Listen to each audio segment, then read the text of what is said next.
This past year, everyone's been going through like the same thing, you know, in a lot of different ways. We decided we wanted to make like an anthem for people to be able to scream, you know, like everyone just loves to get their energy out and everyone loves to be able to sing something that means something to them. So I want to be all right and I want to be okay is something so simple but so powerful, you know, that everyone feels.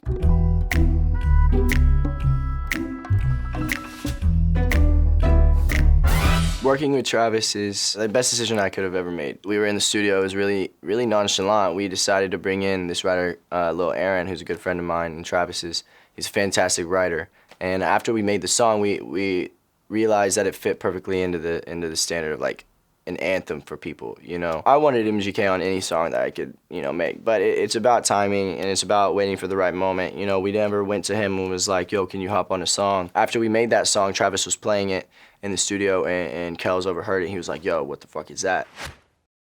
I wanna be alright, I wanna be okay, I'm sick of the nightmares. I know I have a lot of nightmares, but I can't remember them. Usually when I've had a nightmare, like it seemed that day would like become a situation that I didn't want to be in, right? And I think it's because of the anxiety in my head. I'd wake up knowing I had a nightmare and I don't even know what it is. A lot of this is like centered around like mental health, like anxiety, you know? And personally, I think anxiety like destroys people. I know depression takes people to a place they never want to go, but like for me personally, anxiety literally just like cripples me. I'm sick of the bad days. I'm just sick of the bad days, man, and that's where I was feeling in the middle of this pandemic. Like it felt like every day was the same thing over and over again. Like I was waking up to the same wall, like the same mirror, the same clothes, like doing nothing. I was tired of it, dog. I was like, I'm just sick of this, and Kels 100% agreed. I wanna be sedated, isolated. Sedated, isolated. I mean, we're in the middle of a pandemic. That's 100% how everyone is feeling. You know, whether your fix is, you know, drinking, drugs, whatever it is, Netflix. I feel like it's a form of sedation. I just feel like being able to express that makes you feel better. Looking in the mirror and I hate it. Mirrors are so powerful. I have mirrors in a lot of my music videos in the past. I love looking at things that I can fix, you know, and I feel like a mirror is what you do. When you walk past it, you're looking at it to see like, what can I fix about myself? During the whole pandemic, I was feeling that way. Now I'm at the point where I don't really give a fuck, you know, which is really awesome because that's what music is for me. And it's like coping, and I got to write that down, work through it. Now I'm in a place where I can go do an interview at Genius, wear a t-shirt and jeans that are like 4 sizes too big for me, and I'm wearing like shoelaces for a belt. It's about growth, you know, and if you're not honest with yourself at first, then you'll never get past it. Depressed, I never say it. Find me face down on the pavement. I can say happily right now, I'm not depressed at all. What I go through really right now is a lot of anxiety. I think when you have depression, the anxiety is kind of nullified, you know, because you don't really care about anything. You're like, I don't give a fuck if I die right now. Anxiety is the opposite. It's like the over-awareness of being alive. Like, I don't want to die right now. Being able to know that a lot of people are going through that, like a lot of people say depressed, I never say it, gives me comfort. Like, there's people that are depressed and they don't say it, you know, and I've been in a position like that because everyone tries to be happy for everybody around them.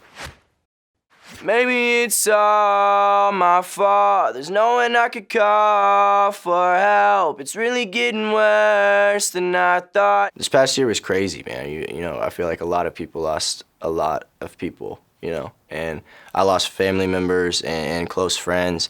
And so there's a point where I was like, I really feel like I have no one I can call, you know, when I really need like to say what I want to say. Who's actually gonna listen? But now I'm in a place where I have people that really love me, you know, and really care about me. Whenever you feel alone, you think it's all your fault. So anyone who's alone, it's not your fault.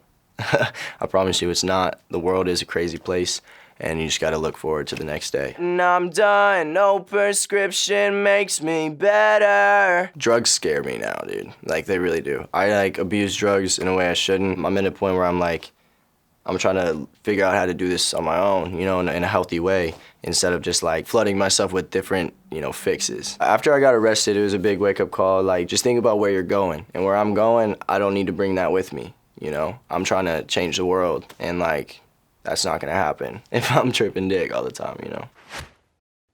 I wanna be alright, I wanna be okay, I'm sick of the nightmares, I'm sick of the bad days, a different direction. I'm headed the wrong way. I wanna be alright.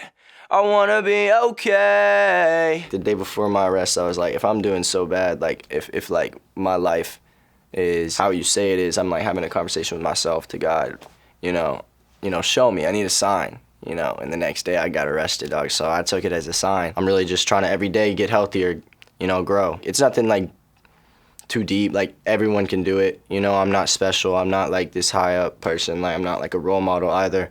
I just like, when I fuck up, I learn and I move on. And when I like do something right, I let that moment be a moment and I celebrate myself and I celebrate the people around me.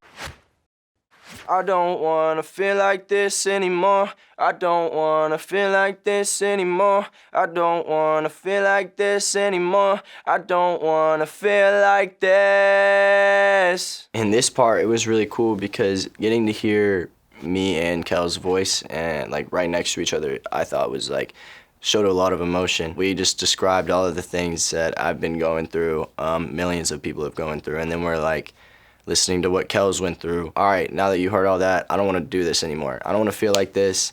Let's get to the point where we have hope. I scream at the end of the bridge because what do you want to do when you don't want to do something anymore? Like you're fed up, you're at the last fucking point. The emotion is you're like screaming whatever you have out, and it's not pretty. That's one thing Kel's has really been teaching me a lot is, to be relatable, be relatable. It's pretty simple. Me and Kel's are like, the fact I get to go on tour with him and open up for him at like 36, 38 different, stops, we're gonna change the world. If we don't, that would, there's no if we don't, like we're going to, and it's destiny, this is what it is, and that's what this song is kind of foreshadowing, and I can't wait for people to hear this music live because it's even that much more personal, which is dope.